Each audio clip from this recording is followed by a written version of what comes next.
Hi, Namaste, welcome back. Yes, welcome back to my channel, Vintrainer. Entry എടുത്തു, പ്രോഫിറ്റിലേക്കും വന്നു. പക്ഷേ നമ്മൾ എക്സിറ്റ് ചെയ്ത സമയത്ത് നമുക്ക് ലോസിലേക്ക് പോയി മാർക്കറ്റ്. അപ്പോൾ നമുക്ക് ഇതുപോലത്തെ ഒരു സിറ്റുവേഷൻ നിങ്ങൾക്ക് എല്ലാവർക്കും ട്രേഡ് ചെയ്യുന്ന എല്ലാവർക്കും വരുന്ന സിറ്റുവേഷനാണ്. നമുക്ക് മാർക്കറ്റ് കണ്ടിന്യൂഷൻ പോകുന്ന സാഹചര്യം ഒരുപാട് ഉണ്ടായിട്ടുണ്ട്. പക്ഷേ പ്രോപ്പറായിട്ട് എക്സിറ്റ് പോയിന്റ് നമുക്ക് അറിഞ്ഞില്ലെങ്കിൽ നമുക്ക് ട്രേഡ് ചെയ്യുന്ന എല്ലാം ലോസിലേക്ക് പോകും. അപ്പോൾ നമ്മുടെ സോഫ്റ്റ് വിൻഡോയുടെ പ്രത്യേകത എന്ന് പറഞ്ഞാൽ പ്രോപ്പറായിട്ടുള്ള എൻട്രിയും എക്സിറ്റും റിവേഴ്സിൽ നമുക്ക് ഈസി ആയിട്ട് കണ്ടെത്താൻ സാധിക്കും. അപ്പോൾ ഇന്നത്തെ നിഫ്റ്റിയുടെ ബാങ്ക് നിഫ്റ്റി ട്രേഡ് എടുത്തവർക്ക് മനസ്സിലാവും, കണ്ടിന്യൂഷൻ ആയിട്ട് നല്ലൊരു ട്രേഡായിരുന്നു നമുക്കുണ്ടായിരുന്നത്. നല്ലൊരു അപ് ട്രെൻഡ് പോയിട്ടുണ്ട്. ഹ്യൂജ് റിട്ടേൺസ് ഉണ്ടാക്കാനുള്ളൊരു വകുപ്പ് നമുക്ക് ഇന്ന് കിട്ടിയിട്ടുണ്ട്. അതേപോലെ ഞാൻ ഇന്ന് കാണിക്കുന്ന 3 സ്റ്റോക്കുകൾ, ഇപ്പോൾ ഈ 3 സ്റ്റോക്കിൽ നമുക്ക് കണ്ടിന്യൂഷൻ ആയിട്ട് 3 ദിവസങ്ങളായിട്ട് ബൈറ്റിൽ തന്നെ പോയിക്കൊണ്ടിരിക്കുന്നത്. അപ്പം നമുക്കൊരു ഹോൾഡ് ചെയ്ത് വെച്ച് നമുക്കൊരു 2-3 ദിവസം ഹോൾഡ് ചെയ്ത് വെച്ച് ഇരുന്നെങ്കിൽ നമുക്കൊരു ചെറിയ ഷോർട്ട് പൊസിഷൻ നോക്കിയിരുന്നെങ്കിൽ നമുക്ക് ഈസി ആയിട്ട് നല്ല റിട്ടേൺസ് ഉണ്ടാക്കാൻ പറ്റുന്ന ഒരു പ്രോഫിറ്റ് ലെവൽ നമുക്ക് ഇതിന് കിട്ടിയിട്ടുണ്ട്. ഇതിൽ കഴിഞ്ഞ ആഴ്ചകളിലൊക്കെ നല്ലൊരു ഡൗൺ ട്രെൻഡ് ഉണ്ടായിരുന്നതാണ്. അപ്പോൾ ഈ ആഴ്ചയാണ് നമുക്കൊരു നല്ലൊരു ബൈ പോയത്. അപ്പം നമ്മുടെ സോഫ്റ്റ്വെയറിൻ്റെ പ്രത്യേകത എന്ന് പറയുന്നത് നമുക്ക് ഇൻട്രാഡേ ആയിക്കോട്ടെ, പൊസിഷൻ ആയിക്കോട്ടെ, അതേപോലെ ഷോർട്ട് ടേം ലോങ് ടേം നമുക്ക് എല്ലാ ട്രേഡുകളും നമുക്ക് ഇതിന് എടുക്കാൻ പറ്റിയ എല്ലാ മാർക്കറ്റും നമ്മളിതിൻ്റെ സപ്പോർട്ടീവാണ്. അപ്പോൾ ഇന്നത്തെ ട്രേഡ് ഞാൻ നിഫ്റ്റിയുടെ കാണിച്ചു തരാം. ജസ്റ്റ് നിഫ്റ്റിയുടെ കാണിച്ചു തന്നിട്ട് ഞാൻ ഇന്ന് നമുക്ക് ആക്ച്വലി നമുക്ക് ഈ ഡെയിലി ഇൻട്രാഡേക്ക് ആയിക്കോട്ടെ, നമുക്ക് പൊസിഷനിലായിക്കോട്ടെ, നമുക്ക് BTS ഏതും ഇതിലും ചെയ്യാൻ പറ്റുന്ന സ്റ്റോക്കുകളാണ്. അപ്പോൾ ഇതിൽ നല്ലൊരു ട്രേഡ് നമുക്ക് കിട്ടിയിട്ടുണ്ട്. അപ്പോൾ ഇതേപോലെ തന്നെ നിങ്ങൾക്ക് ഈ വാച്ച് ലിസ്റ്റ് നിങ്ങൾക്ക് ഈ സ്റ്റോക്ക് കൊണ്ട് ആഡ് ചെയ്ത് കഴിഞ്ഞാൽ നിങ്ങൾക്ക് ഈസി ആയിട്ട് നമുക്കൊരു സ്റ്റോക്ക് ഏത് സ്റ്റോക്കിൽ ട്രേഡ് ചെയ്യണമെന്നൊരു ഡെയിലി കൺഫ്യൂഷൻ ഉണ്ടാവത്തില്ല. കാരണം അതുപോലത്തെ സ്റ്റോക്കുകളാണ് ഇത് ഡെയിലി പൊസിഷനിലേക്കും ഇൻട്രാഡേക്കും ചെയ്യാൻ പറ്റിയ സ്റ്റോക്ക് തന്നെയാണ്. ഓക്കെ, അപ്പം ഞാൻ ഇന്നത്തെ നിഫ്റ്റിയുടെ പൊസിഷൻ കാണിക്കാം. അപ്പോൾ ഇന്ന് നോക്കുകയാണെങ്കിൽ ഇന്നത്തെ നിഫ്റ്റിയിൽ നമുക്ക് തലേദിവസം വന്ന ബൈയുടെ തന്നെ കണ്ടിന്യൂഷൻ ആണ്. അവിടെ ബൈ ഓൾറെഡി നേരത്തെ തന്നിട്ടുണ്ടായിരുന്നു. അപ്പം ഇന്ന് രാവിലെ റെസിസ്റ്റൻസ് അടിച്ച് കയറി പോവുകയാണ് ചെയ്തിരുന്നത്. അപ്പം നല്ല റെസിസ്റ്റ് ചെയ്യുന്ന ലെവൽ സ്ട്രോങ് ആയിരുന്നു. ബ്രേക്ക് ചെയ്തു, രണ്ടാമത്തെ മൂന്നാമത്തെ ക്യാൻഡിൽ അവിടെ എടുക്കായിരുന്നു. അവിടെ നേരെ കയറി. ഇൻ കേസ് ഈ മോർണിംഗിലെ ട്രേഡ് മിസ്സായി കഴിഞ്ഞാൽ നെക്സ്റ്റ് അടുത്ത ട്രേഡ് ഇവിടെ പിന്നെയും വന്നിട്ടുണ്ട്. പിന്നെയും അവിടെ നിന്ന് കയറിയിട്ടുണ്ട്. ലാസ്റ്റ് 2 സെല്ല് വന്നു. അപ്പോൾ ഈ ലേറ്റസ്റ്റ് സെൽ സിഗ്നൽ വന്ന ഡീറ്റെയിൽസ് ആണ് മേളിൽ കൊടുത്തിരിക്കുന്നത്. അതിൻ്റെ ടൈം, എൻട്രി പോയിന്റ്, ടാർഗറ്റുകളും. പക്ഷേ ഇത് കൺഫേം അല്ല എന്ന് പറയാൻ കാരണം നമ്മുടെ സോഫ്റ്റ്വെയറിലൊരു സെൽ സിഗ്നൽ വന്നാലും ബൈ സിഗ്നൽ വന്നാലും നമുക്ക് കളർ കോമ്പിനേഷൻ മാച്ച് ചെയ്തിട്ട് ട്രേഡ് എടുക്കാവും. ഇപ്പോൾ അതിൽ കുറച്ചുകൂടെ ആക്യുറസി ഉണ്ട് താനും. കാരണം നമ്മുടെ ലേറ്റസ്റ്റ് സോഷ്യൽ അങ്ങനെ സെറ്റ് ചെയ്യുന്നത്. ഇപ്പോൾ ഇവിടെ ഒരു ഡൗൺ ട്രേഡ് പോയിട്ടുണ്ട്. പക്ഷെ നമ്മുടെ സോഫ്റ്റ്വെയറിലൂടെ ചെക്ക് ചെയ്യുമ്പോൾ നമുക്ക് മനസ്സിലാക്കാൻ പറ്റും ഇതൊരു ഫേക്ക് ആയിട്ടുള്ള ഡൗൺ ആണ്.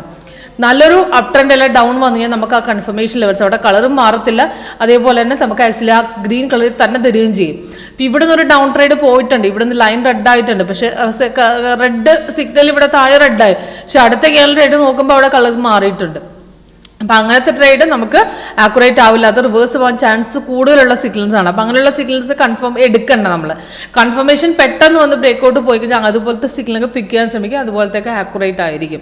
അപ്പം ഇന്നലത്തെ വന്ന സിഗ്നൽ കണ്ടിന്യൂവേഷൻ പോകുമ്പോൾ നമുക്ക് റെസിസ്റ്റൻസ് ബ്രേക്ക് ചെയ്തിട്ട് എടുത്ത് വെച്ചാൽ മതി. അവിടെ ബ്രേക്ക് ചെയ്യുമ്പം നമുക്കത് റെസിസ്റ്റൻസ് സ്ട്രോങ് ഒക്കെയാണ്, നല്ല ബ്രേക്കൗട്ട് ആയിരിക്കും. ഇപ്പം ഇന്നത്തെ രാവിലത്തെ ബ്രേക്കൗട്ട് അങ്ങനത്തെ ബ്രേക്കൗട്ട് ആയിരുന്നു.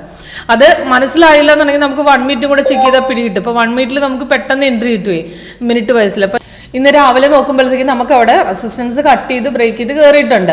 അപ്പോൾ അവിടെ മോർണിംഗിൽ സിഗ്നൽ തന്നിട്ടുണ്ടായിരുന്നു. അവിടെ ആ റെസിസ്റ്റൻസ് ബ്രേക്ക് ചെയ്യുന്ന ലെവൽ പിടിച്ചിട്ട് എടുക്കുന്നത് അവിടെ നല്ലൊരു ഹൈക്കാണ് പോയത്.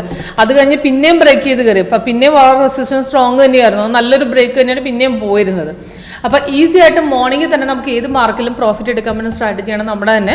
അതേപോലെ ഞാൻ HAL, BL, അതേപോലെ അംബുജ സിമെൻറ്റ്, ഇതിൽ 3 ദിവസങ്ങളായിട്ട് ബൈ തന്നെ പോയിക്കൊണ്ടിരിക്കുക.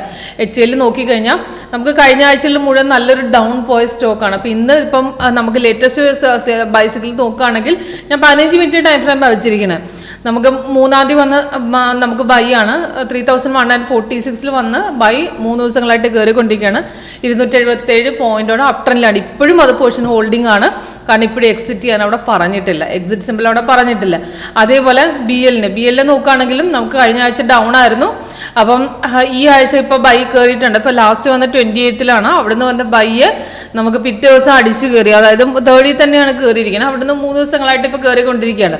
നമുക്ക് ഇവിടെ 247 നിന്നാണ് നമ്മൾ ട്രേഡ് എടുത്ത്. ഇപ്പോൾ 74ലാണ് നിൽക്കുന്നത്. ഇപ്പോഴും ബൈ കണ്ടിന്യൂവേഷൻ ആണ്. ഇന്നും നല്ലൊരു ഹൈക്കാണ് പോയത്. അതേപോലെ അംബുജ സിമെന്റിൽ നമുക്ക് ലാസ്റ്റ് വന്ന് 3-ാം തീയതിയാണ്. 3-ാം തീയതി വന്ന് കയറ്റം കയറിയതാണ്. ഇപ്പോഴും കയറിക്കൊണ്ടിരിക്കുന്നത്. ഇന്നലെ മാർക്കറ്റ് ചെറുതായിട്ടൊന്ന് ഇറങ്ങാൻ ശ്രമിച്ചിട്ടും അവിടെ സെല്ല് തന്നില്ല, തിരിച്ച് പിന്നെയും കയറി. അപ്പോൾ ഇന്നും നല്ലൊരു അപ് ട്രെൻഡ് 23 പോയിന്റ്സോളം ബൈ കയറി നിൽക്കുകയാണ്. 467 നമുക്ക് തന്ന ബൈ ആണ്.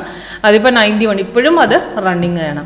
അപ്പോൾ നമുക്ക് ഇതൊക്കെ ഡെയിലി ഇൻട്രാഡേക്ക് നമുക്ക് പോയിട്ടില്ല. അതേപോലെ ACC ക്കകത്ത് നോക്കുകയാണെങ്കിൽ ഇതേപോലെ നല്ല ട്രെൻഡ് ഉണ്ട്. ACC-ക്കകത്ത് നമുക്ക് കഴിഞ്ഞ ആഴ്ചകളിൽ നല്ലൊരു ഡൗൺ ഉണ്ടായിരുന്നു. ഇപ്പോൾ ഈ ആഴ്ച 2-3 ദിവസമായിട്ട് കയറിക്കൊണ്ടിരിക്കുക. സ്ട്രോങ് ആയി ഇന്നലെ ഒരു ചെറിയൊരു ഡൗൺ പോകാൻ നോക്കി, പക്ഷെ ഇപ്പം ഇന്നും സ്ട്രോങ് ആയിട്ട് നല്ലൊരു അപ് ട്രെൻഡ് കയറിക്കൊണ്ടിരിക്കുകയാണ്. 30 പോയിന്റോളം ഓൾറെഡി കയറിയിട്ടുണ്ട്.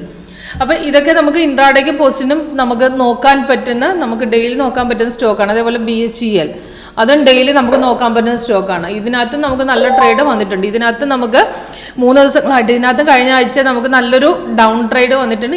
ഇന്നിപ്പം ഒരു കണ്ടിന്യൂഷൻ ആയിട്ട് 3 ദിവസമായിട്ട് ഇതിനും അപ് ട്രെൻഡ് പോയിക്കൊണ്ടിരിക്കുകയാണ്. 180 നമുക്ക് വന്നതാണ്. ഇന്ന് ഇപ്പം ടോട്ടൽ നോക്കുകയാണെങ്കിൽ 196, ടോട്ടൽ നോക്കുകയാണെങ്കിൽ 15 പോയിന്റോളം കയറി നിൽക്കണം. ഇപ്പോഴും ആ ബൈ റണ്ണിങ് ആണ്. ഓക്കെ, അപ്പോൾ ഈസി ആയിട്ട് നമുക്ക് കണ്ടുപിടിക്കാൻ, അതായത് നമ്മുടെ സോഫ്റ്റ്വെയർ ഉപയോഗിച്ച് നമുക്ക് ആക്യുറേറ്റ് ആയിട്ട് ട്രേഡ് എടുക്കാൻ പറ്റും. അപ്പോൾ ഇതിൽ 5 മിനിറ്റ്സ് ഇൻട്രാഡേക്ക് നമുക്ക് 15 മിനിറ്റ്സും 30 മിനിറ്റ്സ് ഒക്കെ നമുക്ക് പൊസിഷണൽ ഹോൾഡിംഗ് ചെയ്യാനായിട്ട് ഉപയോഗിക്കും. 2 ദിവസം 3 ദിവസമൊക്കെ നമുക്ക് ഹോൾഡ് ചെയ്താൽ ഈസി ആയിട്ട് പ്രോഫിറ്റ് സ്റ്റോക്ക് മാർക്കറ്റിൽ നിന്ന് കൂടുതൽ നേടാൻ കഴിയും. ഹൈ പ്രോഫിറ്റ് നമുക്ക് എടുക്കാൻ പറ്റും. അപ്പോൾ അതുപോലെ നമ്മുടെ സോഫ്റ്റ്വെയർ ഉപയോഗിച്ച് നിങ്ങൾക്ക് ആക്യുറേറ്റ് ആണ്, അതായത് എവിടെ എക്സിറ്റ് ചെയ്യണം, എവിടെ എൻട്രി എടുക്കുന്നത് ഈസി ആയിട്ട് മനസ്സിലാക്കാൻ എളുപ്പമാണ്. ഇതൊക്കെ നിങ്ങൾക്ക് ലൈവായിട്ട് ചെക്ക് ചെയ്യാനുള്ള ഒരു ഓപ്ഷൻ ഉണ്ട്. ലൈവ് സെക്ഷൻ അറ്റൻഡ് ചെയ്തിട്ട് മാത്രം പർച്ചേസ് ചെയ്താൽ മതിയോ, അതിനുവേണ്ടി കോൺടാക്ട് ചെയ്യാം. Okay, thank you.